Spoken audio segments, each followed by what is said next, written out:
হাই friends, কি খবৰ? আশা কৰোঁ সকলো ভালেই আছে। মই নবনীতা দত্তৰ অন্য এটা ভিডিঅ'লৈ আপোনালোকক স্বাগতম জনাইছোঁ।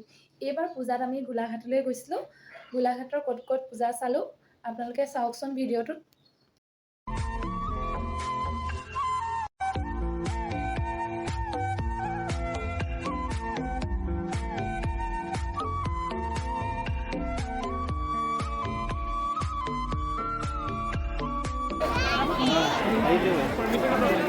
এয়া আজি সপ্তমী পূজা আমি চাবলৈ আহি আছোঁ গোলাঘাট।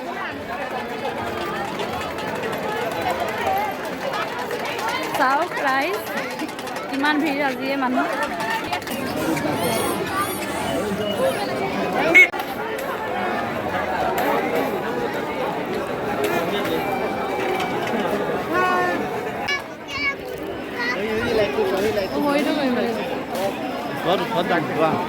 ফুৰা চকা হৈ গ'ল এতিয়া আমাৰ। এতিয়া তাৰ পাছত আমি ফটো চটো তুলিলোঁ। এতিয়া কিবা এটা খাই লওঁ।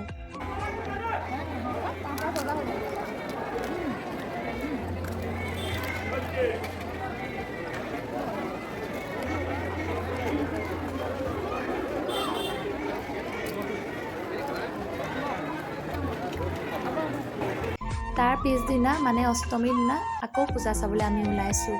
মানে বৰষুণ দি আছে দিনৰ দিনটো, আৰু গধূলিও বৰষুণ দিয়ে আছে। এতিয়াও কিনকিনকৈ পেলাই আছে। তথাপিও যাবলৈ ইচ্ছা নাই, যদিও মানে এই ভতিজাটো চাবলৈ যোৱা নাছিল কালি, সেইকাৰণে আকৌ আজি ওলালোঁ।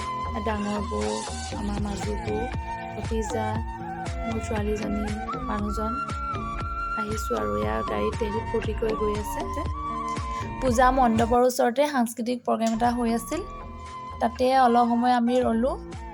ৰৈ মেলি অলপ প্ৰগ্ৰেম চালোঁ। ভালো লাগে পূজা বতৰ এনেকুৱা প্ৰগ্ৰেমবিলাক চাবলৈ, আৰু বহুত দিন এনেকুৱা সাংস্কৃতিক প্ৰগ্ৰেম চোৱা নাই। ইমান ধুনীয়া ধুনীয়াকৈ নাচিছে সৰু সৰু ছোৱালীবিলাকে। ভাল লাগিল, বহুত ভাল লাগিল চাই।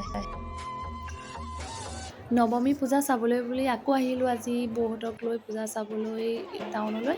চাওকচোন কিমান মানুহ ভিৰ হৈছে, বহুত ভিৰ হৈছে। তাতে কালি বৰষুণ দিলে যে, সেইকাৰণে আজি বেছি মানুহ হৈছে। মণ্ডপত সোমাবলৈ যে ঠায়েই নাই।